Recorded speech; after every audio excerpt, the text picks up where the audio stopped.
Ukraine में युद्ध और अब पर्शियन गल्फ में युद्ध ने आमतौर पर मानी जाने वाली कई लड़ाई के नियमों को तोड़ दिया है। इन संघर्षों में सभी पक्ष ड्रोन का भारी उपयोग कर रहे हैं, चाहे मोर्चे पर हो या उनसे बहुत पीछे किए जाने वाले लंबी दूरी के हमलों में। एक जबरदस्त हथियारों की दौड़ शुरू हो गई है, जिसमें दुनिया भर के देश सबसे घातक, बड़े पैमाने पर इस्तेमाल होने वाले और किफ़ायती अटैक ड्रोन विकसित करने के लिए पूरी तेजी से जुट गए हैं। इसी के साथ एक और उतनी ही महत्वपूर्ण हथियारों की दौड़ भी शुरू हो गई है। वह है काउंटर ड्रोन तकनीक। CUAS समाधानों के नाम से भी जानी जाने वाली काउंटर ड्रोन कोशिशें सस्ते हैंडहेल्ड नेट गन से लेकर सैकड़ों मिलियन डॉलर की लागत वाले एडवांस्ड मिसाइल सिस्टम तक फैली हुई हैं। अब स्वीडन की मशहूर कंपनी साब ने एक अनोखा कॉन्सेप्ट पेश किया है, जो वास्तविक कार्रवाई में परखा जा चुका है और जो नाटो के एंटी ड्रोन युद्ध का तरीका बदल सकता है। लोकी। तो चलिए लोकी सिस्टम पर करीब से नजर डालते हैं। इसे इतना इनोवेटिव कॉन्सेप्ट क्या बनाता है और ये ड्रोन युद्ध को हमेशा के लिए कैसे बदल सकता है। अब CUAS बड़ा कारोबार बन गया है। 2025 के मध्य से अंत तक यूरोपीय हवाई क्षेत्र में ड्रोन घुसपैठ की एक श्रृंखला ने यह उजागर कर दिया कि यूरोप का अधिकांश हिस्सा ड्रोन झुंडों द्वारा होने वाले हमलों के लिए कितना अप्रस्तुत था, जिसका यूक्रेन और अब रूस भी लगातार मुकाबला करने के लिए मजबूर हो गए हैं। पारंपरिक मिसाइल आधारित वायु रक्षा प्रणालियां जैसे MIM 104 पैट्रियट और IRIS-T रूस के शाहिद जोरान जैसे लंबी दूरी के ड्रोन को मार गिराने में प्रभावी साबित हुई हैं। प्रभावी है पर लागत प्रभावी नहीं। ये बिल्कुल भी व्यावहारिक नहीं है कि करोड़ों डॉलर की इंटरसेप्टर मिसाइलों का इस्तेमाल उन ड्रोन को गिराने के लिए किया जाए जिनकी कीमत सिर्फ दसियों हजार डॉलर है, खासकर तब जब ड्रोन सैकड़ों की संख्या में रोज बनाए जा सकते हैं, जबकि इंटरसेप्टर मिसाइलें साल में सिर्फ सैकड़ों की संख्या में बनती हैं। अब CUAS समाधानों के विकास की दौड़ शुरू हो गई है। अब 2026 और 2030 के बीच नेटो सदस्य और उनके करीबी सहयोगी वायु और मिसाइल रक्षा क्षमताओं पर 210 अरब डॉलर से अधिक खर्च करने की उम्मीद है। ज्यादातर राशि पैट्रियट, IRIS-T और सैम्प जैसे हाई एंड सिस्टम्स के लिए आवंटित होगी। रूसी और ईरानी क्रूज व बैलिस्टिक मिसाइल जैसी हाई एंड धमकियों से सुरक्षा आज भी उतनी ही जरूरी है। अरबों डॉलर ऐसे एयर डिफेंस सिस्टम्स में निवेश हो रहे हैं जो खास तौर पर ड्रोन पर केंद्रित है, किफ़ायती कॉस्ट टू किल रेशियो देते हैं और बड़ी संख्या में जल्दी बन सकते हैं। Latest unmanned air space 2026 global counter UAS systems directory में 550 से ज़्यादा कंपनियों के 1000 से अधिक CUAS सिस्टम्स शामिल है, जो दुनिया भर में डेवलप हो रहे हैं या प्रोडक्शन में हैं। डायरेक्टरी इन सिस्टम्स को 11 अलग अलग कैटेगरी में बांटती है। ड्रोन पकड़ने के लिए नेट गन जैसे सिस्टम्स, मानव रहित जमीनी वाहन, डिटेक्टर सिस्टम्स, निर्देशित ऊर्जा हथियार प्रणालियां, इलेक्ट्रॉनिक काउंटर मेजर्स या ECM, gun integrated systems, intercept drone, मिसाइलें, गोला बारूद और अन्य, जिसमें सॉफ्टवेयर भी शामिल है। लेकिन सूचीबद्ध अधिकांश सिस्टम्स के विपरीत वे लोकी को किसी एक श्रेणी में रखना थोड़ा मुश्किल समझ सकते हैं, क्योंकि इस सिस्टम को खास बनाने वाली बात कोई नई हाईटेक तकनीक या ड्रोन गिराने का कोई इनोवेटिव AI इस्तेमाल नहीं है, बल्कि इसकी खूबसूरती इसमें है कि यह पहले से उपलब्ध और प्रचुर मात्रा में मौजूद हिस्सों को व्यावहारिक रूप से जोड़कर एक बेहद प्रभावी और किफ़ायती सिस्टम बनाता है। साब ने पहिया दोबारा बनाने की कोशिश नहीं की, उन्हें इसकी ज़रूरत नहीं थी। उनके इंजीनियरों ने अपनी शेल्फ पर रखे पहले से मौजूद हिस्सों को देखा, जो पूरी तरह अलग अलग उपयोग के लिए बनाए गए थे, और समझ गए कि उनके पास पहले से ही वो सब कुछ है जिसकी उन्हें एक बेहतरीन ड्रोन किलर बनाने के लिए ज़रूरत थी। ये कदम दुनिया भर के CUAS डिज़ाइनरों को सोचने पर मजबूर कर रहा है कि हम ऐसा क्यों नहीं कर सकते, या मुझे भी चाहिए। अब यह तथ्य कि सॉब व्यावहारिक और नवोन्मेषी समाधान लेकर आ रहा है जो सैन्य समस्याओं को हल करता है, वैश्विक सैन्य औद्योगिक क्षेत्र के अनुभवी जानकारों के लिए कोई हैरानी की बात नहीं होनी चाहिए। वे यह दशकों से कर रहे हैं। इस कंपनी का नाम स्वीडिश एरोप्लेन कॉरपोरेशन का संक्षिप्त रूप है, जिसका पूरा नाम स्वेंस्का एरोप्लेन अक्टिएबोलागेट है, और इसकी स्थापना 1937 में हुई थी। इसके बाद यह स्वीडन की प्रमुख रक्षा उद्योग कंपनी बन गई। जिसकी मार्केट कैप 35 अरब डॉलर से भी अधिक है। ये देश की सबसे महत्वपूर्ण कंपनी है, चाहे वो पैमाने, तकनीकी नवाचार या रणनीतिक महत्व के लिहाज से हो। सालों से साब लगातार उच्च गुणवत्ता, व्यवहारिकता और विश्वसनीयता वाले विविध प्रकार के हथियार पेश करता आया है, जिनकी दुनिया भर में मांग है। इनमें सबसे उल्लेखनीय शायद प्रतिष्ठित JAS-39 Gripen fighter jet 84 anti tank हथियार, RBS-15 anti ship missile, double eagle बारूदी सुरंग हटाने वाले नौसैनिक ड्रोन, Carl Gustav M4 recoilless rifle, Trackfire remote weapon station और जिराफ रडार सिस्टम हैं। सूची की आखिरी दो चीजें अब नए लोकी सिस्टम में जोड़ी जा रही है। लोकी को पहली बार फरवरी 2025 में पेश किया गया था, जो स्वीडिश वायुसेना, स्वीडिश डिफेंस मटेरियल एडमिनिस्ट्रेशन या FMV, साब और अन्य साझेदारों के सहयोग का परिणाम है। ये मौजूदा तकनीकों को एक मॉड्यूलर सिस्टम में जोड़ता है, जिसे लेगो की तरह अलग अलग असेंबल किया जा सकता है। इस सिस्टम में मोबाइल रडार, साब गिराफ, 1X भारी और मध्यम मशीन गनों से लैस Trackfire remote weapon station और इलेक्ट्रॉनिक वॉरफेयर कंपोनेंट्स शामिल है। ये भौतिक लक्ष्यों और इलेक्ट्रोमैग्नेटिक सिग्नलों दोनों को ट्रैक कर सकता है, जिससे जल्दी पहचान और निष्क्रिय करने के कई विकल्प मिलते हैं। मॉड्यूलर डिजाइन के कारण भविष्य में अन्य अटैचमेंट्स जैसे निर्देशित ऊर्जा हथियार आसानी से जोड़े जा सकते हैं। इनके बारे में आगे बताएंगे। फिलहाल इस सिस्टम के ज्ञात कंपोनेंट्स नेटो देशों और बाहर भी बड़े पैमाने पर इस्तेमाल होते हैं, जिससे इंटरऑपरेबिलिटी और ऑपरेटर ट्रेनिंग आसान हो जाती है। उदाहरण के लिए रडार को ले। जिराफ रडार परिवार का विकास 1970 के दशक में शुरू हुआ था और पहली सिस्टम्स 1977 में डिलीवर की गई थी। इन्हें RBS-7087 हवा में मार करने वाली मिसाइल को साथ विकसित किया गया था। प्रारंभिक जिराफ रडार यांत्रिक 2D और 3D पल्स डॉपलर सिस्टम थे, जो GH बैंड में जटिल परिवेश में नीची उड़ान वाले विमानों का पता लगाने के लिए बने थे। समय के साथ यह परिवार उन्नत डिजिटल सिस्टम में विकसित हुआ, जिसका अंतिम रूप जिराफ एजाइल मल्टीबीम या AMB था। AMB एक 3D पैसिव इलेक्ट्रॉनिकली स्कैन की गई एरे PESA रडार है, जिसे निर्यात किया गया है और भूमि व नौसेना में, जहां इसे सी जिराफ कहते हैं, प्रयोग होता है। मई 2014 में असली छलांग आई जब साब ने जिराफ 1X पेश किया, जो लोकी में इस्तेमाल हुआ वेरिएंट है। शायद ड्रोन युद्ध के उभरते क्षेत्र की ओर इशारा करते हुए ये compact X band active electronically scan की गई एरे रडार गतिशीलता, त्वरित तैनाती और बहुभूमिका क्षमता की ओर एक बदलाव का संकेत था। ESA रडार अपनी किरणों को यांत्रिक के बजाय इलेक्ट्रॉनिक रूप से निर्देशित करता है। इसका मतलब है तेज स्कैनिंग, बेहतर विश्वसनीयता और एक साथ कई लक्ष्यों को ट्रैक करने की क्षमता। ESA रडार त्रि-आयामी ट्रैकिंग भी प्रदान करता है, यानी यह किसी लक्ष्य की दूरी, दिशा और ऊंचाई का पता लगा सकता है। छोटे ड्रोन या कम ऊंचाई पर उड़ने वाले खतरों से निपटने में यह जरूरी है, जो जमीन के पास छुप सकते हैं।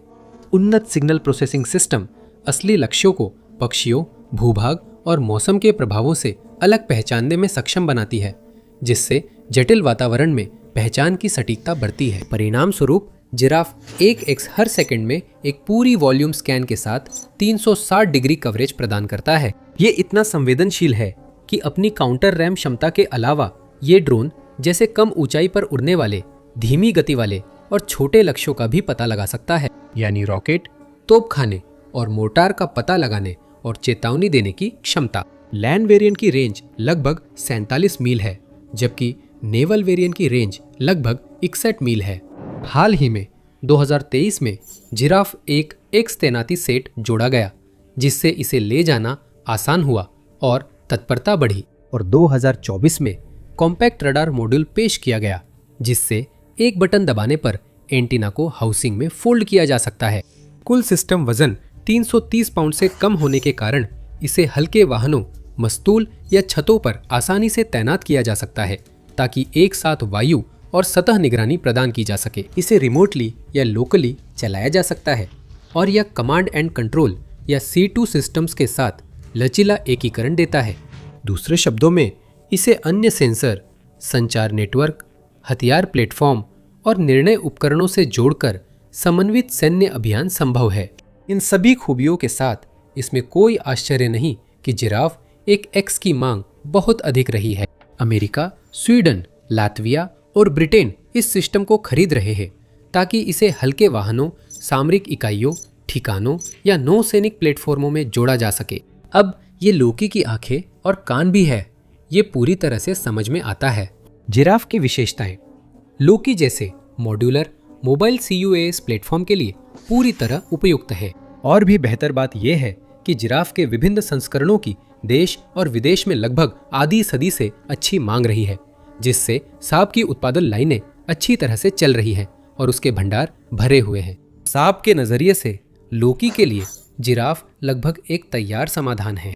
जिराफ द्वारा पहचाने लक्ष्यों पर फायर करने वाली हथियार प्रणाली की कहानी भी ऐसी ही है। यह track fire remote weapon station यानी RWS है। जिराफ की तरह इसका चुनाव भी सांप के लिए लगभग एक सीधी सादी बात थी। ट्रैक फायर एक रिमोट संचालित हथियार और सेंसर सिस्टम है जिसे सांप ने नौसैनिक जहाज़ों, रक्षा ठिकानों और ज़मीनी वाहनों जैसे लोकी प्लेटफॉर्म्स के लिए विकसित किया है। ये सिस्टम 2007 में लंदन के DSEI एक्सपो में लॉन्च हुआ और 2012 में फिनलैंड की नौसेना में पहले बार बड़े पैमाने पर इस्तेमाल हुआ। इसके बाद 2017 में उपरोक्त FMV के साथ एक अनुबंध हुआ जिसमें ट्रैक फायर को देश के भीतर कॉम्बैट बोट 90 और अन्य नौसैनिक प्लेटफॉर्म्स पर लगाया गया और उन नावों में से कम 26 यूक्रेन पहुंच गई। 2022 से स्वीडन ने यूक्रेन को 21 सीधे सैन्य सहायता पैकेज भेजे हैं जिनकी कुल कीमत $11.3 अरब है। इनमें आर्चर आर्टिलरी, स्ट्रीट स्वान 122 टैंक, एयर डिफेंस सिस्टम और ट्रैक फायर RWS से लैस CB-90 नावों जैसे उन्नत हथियार सिस्टम का दान शामिल था। 10 CB 90 फरवरी 2024 में यूक्रेन को दिए गए थे और आगे 16 जनवरी 2025 में दिए गए। पता चला कि वे ट्रैक फायर इंटीग्रेशन सिस्टम के पुराने कॉन्फ़िगरेशन में से आखिरी थे। नई कॉन्फ़िगरेशन जिसमें यूक्रेन के युद्ध के दौरान के अनुभवों का काफ़ी असर था, अब सामने आने वाली थी। ट्रैक फायर एरेस को भी DSEI के 2025 संस्करण में पेश किया गया था। ये खास तौर पर CUAS ऑपरेशंस के लिए डिज़ाइन किया गया है और लोकी के लिए उपयुक्त है। ये चलते हुए फायरिंग के दौरान उच्च सटीकता और क्रू की सुरक्षा के लिए ऑप्टिमाइज किया गया है।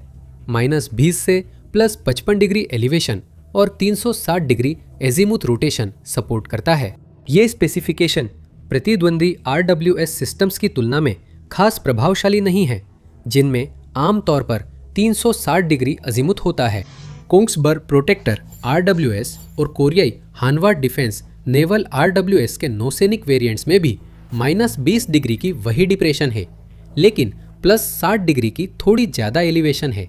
राइन मेटल RMG 30 RWS वेरिएंट्स आमतौर पर -15 से +60 डिग्री एलिवेशन देते हैं, जबकि तुर्की का असलसन स्टैम्प नेवल RWS इन्हें -15 से +55 डिग्री के दायरे में पीछे छोड़ देता है।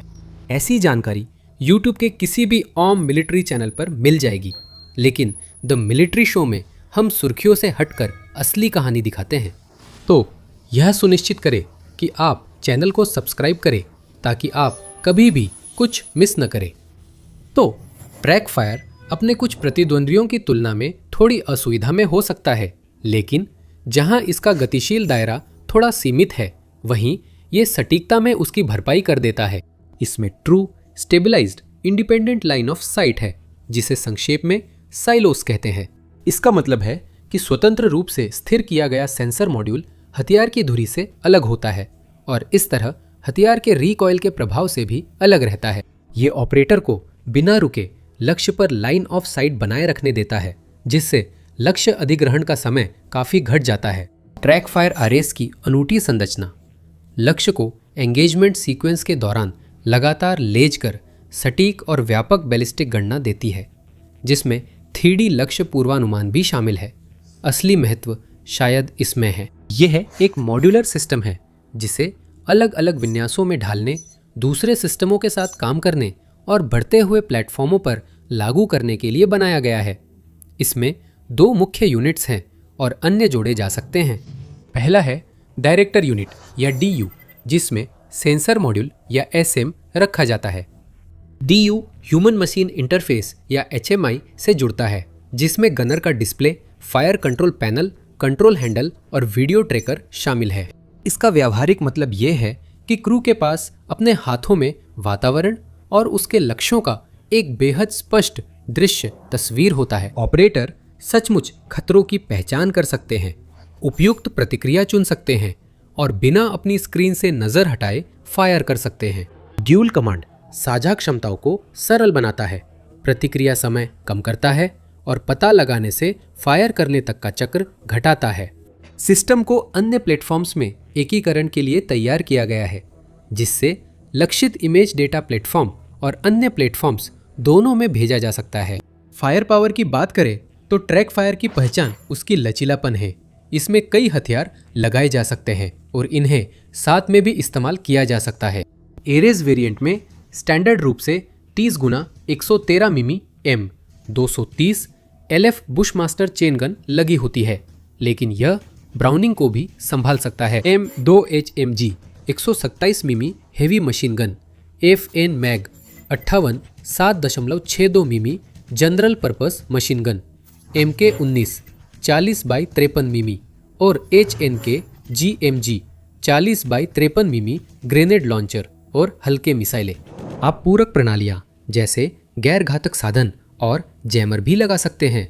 लोकी की प्रणाली में ब्राउनिंग M2 FN मैग 58 और जैमिंग के लिए इलेक्ट्रॉनिक वॉरफेयर कंपोनेंट्स है। हालांकि हमने जिन अन्य हथियारों का अभी जिक्र किया वे सभी साथ ही smoke launchers, dazzlers, spotlights, loudspeaker और यहाँ तक कि हल्के तोप भी जरूरत पड़ने पर इसमें लगाए जा सकते हैं। यहाँ तक कि बेसिक पैकेज भी वो देता है जो अधिकतर दूसरे CUAS सिस्टम्स नहीं देते। 2 अलग अलग डिटेक्शन और एंगेजमेंट विकल्प, फिजिकल और इलेक्ट्रोमैग्नेटिक स्पेक्ट्रम ट्रैकिंग। ये शुरुआती डिटेक्शन के साथ न्यूट्रलाइजेशन के कई विकल्प देता है और नेटो की उस बड़ी लेकिन अनदेखी समस्या हल करने में मदद करता है। छोटे कम लागत वाले ड्रोन के खिलाफ लागत के हिसाब से उपयुक्त जवाब। अब जब CUAS सॉल्यूशंस विकसित किए जाते हैं तो इसमें सिर्फ मटेरियल की लागत ही नहीं जुड़ती, आइडिया से फील्ड में एक्टिव होने तक का समय भी बड़ा मुद्दा है। ज़्यादा समय लगने पर अंतिम उत्पाद महंगा होने की संभावना बढ़ती है।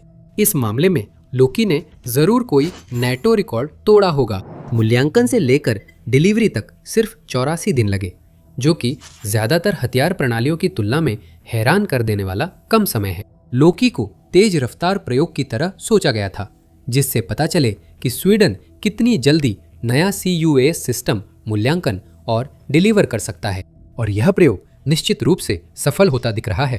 रक्षा उद्योग प्रदर्शन के रूप में शुरू हुआ आयोजन स्वीडिश वायुसेना की लड़ाकू इकाइयों को मोबाइल अनुकूलनशील सिस्टम देने की 3 महीने की तेज मुहिम बन गया। मूल्यांकन जनवरी 2025 में शुरू हुआ और 3 महीने से कम में इकाइयां फील्ड परीक्षण के लिए डिलीवर कर दी गई। यह आधुनिक सैन्य इंजीनियरिंग की बड़ी उपलब्धि है। उन्होंने यह कैसे किया? कार्ल जोहान बर्गहोम के अनुसार, जो साब की सर्विलांस बिजनेस एरिया के प्रमुख और सीनियर वाइस प्रेसिडेंट हैं, ये कई वर्षों तक चलने वाला सामान्य उत्पाद विकास चक्र नहीं था। इसलिए हमें चुनौती पार करने के लिए पारंपरिक सोच से हटकर नवाचारी तरीका अपनाना पड़ा। मौजूदा उत्पादों का पुनः उपयोग कर और नई विशेषताएं और तकनीकें जोड़कर हमने इस कॉन्सेप्ट को रिकॉर्ड समय में तैयार किया। अब विश्व स्तरीय कंपोनेंट्स का पहले से तैयार रखा होना, जिन्हें नए सिस्टम में जोड़ा जा सके, इसमें कोई शक नहीं कि ये काफी मदद करता है। बिल्कुल, एक प्रोटोटाइप तैयार करना एक बात है, लेकिन उसे युद्ध के मैदान में खुद को साबित भी करना होता है, और लोकी के मामले में उसने ये पहले ही कर दिखाया है। सितंबर 2025 में साब ने पुष्टि की कि लोकी पिछले 6 महीनों से पोलैंड में तैनात था। इसका इस्तेमाल मालबोर्ग एयरबेस पर किया गया था, जहां स्वीडन की 21वीं विंग और बाद में 17वीं विंग की सेनाएं नाटो मिशन पर तैनात थीं। उनका मुख्य कार्य मित्र देशों की सुविधाओं की सुरक्षा करना था, जिसमें एक लॉजिस्टिक्स हब भी शामिल था, जो यूक्रेन को सैन्य सहायता भेजने के लिए केंद्रीय भूमिका निभा रहा था। तो इसका प्रदर्शन कैसा रहा? आधिकारिक बयान, जैसा कि आप एक स्वीडिश अधिकारी से उम्मीद कर सकते हैं, व्यवहारिक और संयमित था। सफल हवाई अभियानों के लिए मजबूत जमीनी सुरक्षा जरूरी है। हमने जो सिस्टम तैनात किए थे उन्होंने हमारी और सहयोगियों की बेस सुरक्षा को मजबूत किया। यह लेफ्टिनेंट कर्नल क्रिश्चियन बर्टलसन, पोलैंड में स्वीडिश टुकड़ी के कमांडर ने कहा। सिस्टम की तस्वीरें हमें ज्यादा जानकारी देती हैं। सिस्टम पर बने निशान दर्शाते हैं कि रडार परीक्षणों के दौरान 36 क्वाडकॉप्टर प्रकार के ड्रोन और 17 फिक्स्ड विंग यूएवी को सफलतापूर्वक रोका गया। तस्वीरों से पता चलता है कि सिस्टम मैकगाइवर स्टाइल में बनाया गया है, जिसमें रडार को बस एक पैलेट पर लगाया गया था और इलास्टिक टाई डाउन से बांधा गया था। पावर सप्लाई भी बहुत साधारण और व्यावहारिक तरीके से लगाई गई थी, जिसमें तारों को एक एक्सटेंशन कॉर्ड के जरिए जोड़ा गया था, जो संभवतः एक जनरेटर से जुड़ा हुआ था। रडार के पास एक लाल कंटेनर है जिसमें एंटेना लगे हैं। यह जैमिंग बॉक्स है। इसे पेंट नहीं किया गया। शायद ये प्रोजेक्ट में फुर्ती को परिष्कार से ऊपर रखने का संकेत है। ये फोकस सांप के लिए लोकी को दुनिया भर में मार्केट करते समय कुछ समस्याएं पैदा कर सकता है। स्वीडिश 21वीं विंग अब प्लाटून स्तर पर इसका प्रशिक्षण कर रही है और 2025 के अंत तक पूरी तरह कॉम्बैट यूनिट्स में शामिल होगा। नाटो में एकीकरण के लिए कड़े मानक जरूरी होते हैं, जैसे नियमों के मुताबिक वायरिंग की प्रक्रियाएं। इन शुरुआती मॉडलों से लगता है बड़े पैमाने पर तैनाती से पहले कुछ हिस्सों को बेहतर व्यवस्थित करना होगा। वहीं लोकी में अपनाई गई सहयोगी भावना और फुर्तीला तरीका भविष्य की परियोजनाओं का ब्लूप्रिंट बन सकता है या नेटो के सिद्धांत बदल सकता है। Swedish air force chief major general Jonas Wikman के अनुसार यह दिखाता है कि हम जरूरी क्षमताएं बना रहे हैं और आज के खतरों से जल्दी निपटने को पारंपरिक तरीकों से हटने को तैयार हैं। हमें लगातार विकसित होकर मजबूत वायुसेना के लिए तेज और सक्षम समाधान ढूंढने हैं।